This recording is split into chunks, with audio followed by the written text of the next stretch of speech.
आखिर कन्यादान क्यों की जाती है? कन्यादान का अर्थ होता है कन्या का दान देना। सभी दानों में से यह दान सबसे बड़ा दान माना जाता है। इस रस्म के तहत हर पिता अपनी बेटी का हाथ वर के हाथ में सौंपता है, जिसके बाद कन्या की सारी जिम्मेदारियां वर को निभानी होती हैं।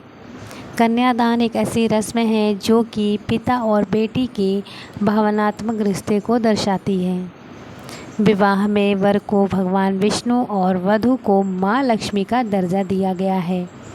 वहीं मान्यताओं के मुताबिक विष्णु रूपी वर की बात करें तो विवाह के समय वर कन्या के पिता को यह आश्वासन देता है कि वो उम्र भर उनकी बेटी को खुश रखेगा और उसे कभी भी कोई विपदा नहीं आने देगा। इतना ही नहीं, दोनों एक दूसरे के परिवार की जिम्मेदारियों को निभाने में एक दूसरे का साथ देंगे। हिंदू धर्म में कन्यादान को ऐसे महादान माना गया है। ऐसे में जिन माता पिता को कन्यादान करने का मौका प्राप्त होता है वो काफ़ी सौभाग्यशाली होते हैं। ऐसा माना जाता है कि जो माता पिता कन्यादान करते हैं उनके लिए इससे बड़ा पुण्य कुछ नहीं है। यह दान उनके लिए मोक्ष की प्राप्ति के द्वार खोलता है।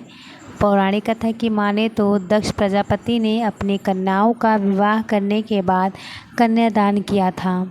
ब्राह्मण के 27 नक्षत्रों की प्रजापति की पुत्रियां कहा गया है, जिनका विवाह चंद्रमा से हुआ था।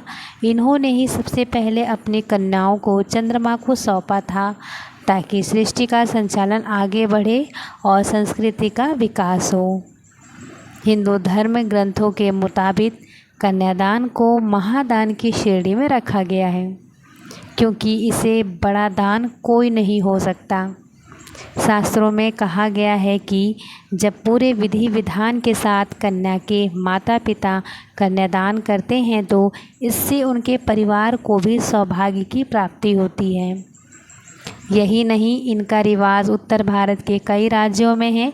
वहाँ पर कन्या की हथेली को एक कलश के ऊपर रखा जाता है और फिर वधू की हथेली पर वर अपना हाथ रखता है।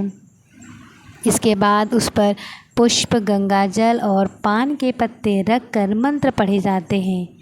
फिर पवित्र वस्त्र से वर वधू का गठबंधन किया जाता है। इसके बाद 7 फेरों की रस्म होती है, जिसके बाद कन्यादान की रस्म पूरी की जाती है।